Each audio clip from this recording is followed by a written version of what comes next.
Vol poznaje svog vlasnika i magarac jasle gospodareve. Nema jaslica bez vola i magarca, no nijedno ih evanđelje ne spominje i jedino Luka svjedoči o tome kako je Isus po rođenju položen u jasle. Odakle onda u jaslicama vol i magarac i koje je njihovo značenje? Bruna Velčić. Ovaj par životinja našao je svoje mjesto u jaslicama zahvaljujući apokrifnom Pseudo-Matejevu evanđelju. Ondje, u 14. poglavlju 1. redak čitamo: Trećega dana nakon rođenja Gospodinova, Marija je napustila spilju i ušla u štalu. Položila je dječaka u jasle, a vol i magarac su ga štovali. Tako su se ispunile riječi proroka Izaije: Vol poznaje svog vlasnika i magarac jasle gospodareve. Izaija 1. poglavlje 3. redak. Vol i magarac, među koje je dječak bio položen, neprestano su mu se klanjali. Tako su se ispunile riječi proroka Habakuka: Objavit ćeš se među dvijema životinjama. Prorok Habakuk 3. poglavlje 2. redak prema grčkom prijevodu Septuaginti. Apokrifna evanđelja knjige su biblijskog sadržaja isključene iz kanona Novog Zavjeta, jer ih se ne smatra nadahnutima od Boga.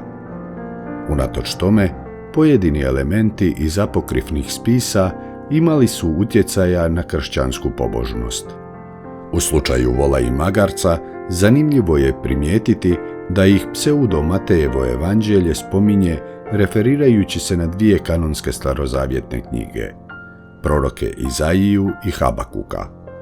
Među njima posebno je vrijedna referenca na Izaiju 1. poglavlje 3. redak, jer se upravo u tom retku izričito spominju vol i magarac. Posežući za govorom o volu i magarcu, Izaija priziva Izraelcima pred oči sliku dviju pokornih životinja, spremnih da budu u službi čovjeka kao vjerni suradnici. Prema Starom Zavjetu, vol i magarac domaće su životinje per excellence. Izraelcima su volovi upregnuti u jaram služili za oranje zemlje, a magarci, osim za obrađivanje zemlje, također i za prijevoz tereta i osoba. Kao takvi, imali su značajno mjesto i veliku vrijednost u svakom domaćinstvu, na što ukazuje i niz propisa u Petoknjižju koji određuju naknade u slučaju da netko prouzroči njihovu smrt ili ih ukrade. Propisuju da je onaj tko pronađe vola ili magarca dužan vratiti životinje njihovu gospodaru, pa i u slučaju kada je taj neprijatelj. Vol i magarac spominju se također u Dekalogu, to jest u 10 zapovjedi. Poput svih pripadnika domaćinstva, i oni imaju pravo na subotnji počinak. Tuđeg vola i magarca, kao i tuđu ženu, nije dopušteno ni poželjeti, a kamoli prisvojiti. O važnosti i vrijednosti volova govori i sam Isus kad napominje da je, kako bi napojio ili spasio vola, gospodar spreman čak prekršiti subotnji počinak.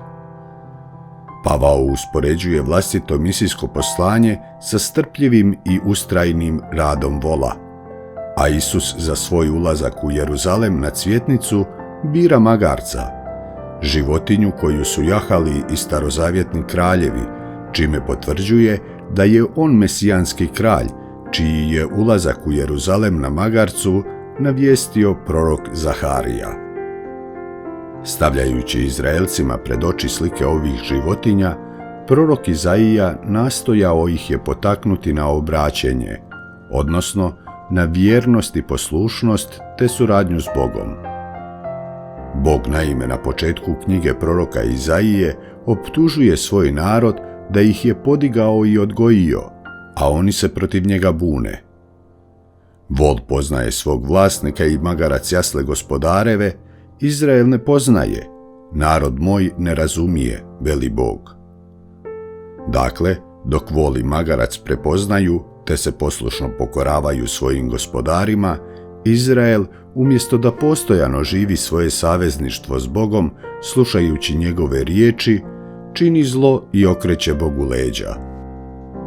Nadovezujući se na Izaijin govor o volu i magarcu, koji poznaju svoga gospodara i njegove jasle, pseudo Matejevo evanđelje smjestilo ih je uz Isusove jasle, tumačeći da su ga štovali i klanjali mu se, jer su u njemu prepoznali Gospodina, Krista Spasitelja. Stoga su vol i magarac uzor i poziv svima da u novorođenom djetetu prepoznaju Božjega Sina, da mu se poklone i budu vjerni i poslušni, jer on ima riječi života vječnoga. Vrlo su rano vol i magarac ušli u kršćansku ikonografiju, te ih nalazimo uz Isusa već na sarkofazima iz 4. stoljeća. K tome, crkveni su se oci svojim tumačenjima Svetoga pisma često osvrtali na njihovu prisutnost uz Isusa, donoseći različite poučne interpretacije. Posebno je značajno tumačenje vola i magarca kao dvaju naroda, poduprto starozavjetnim shvaćanjem vola kao čiste životinje koja se smjela blagovati i žrtvovati Bogu, i magarca kao nečiste životinje.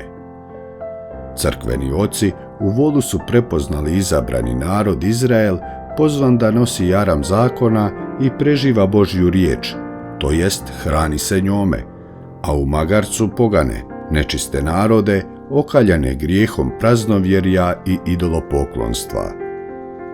Isus je Gospodin i Spasitelj jednih i drugih. Židove je oslobodio jarma zakona, jer, kako uči Pavao, čovjek se ne spašava djelima zakona, već vjerom.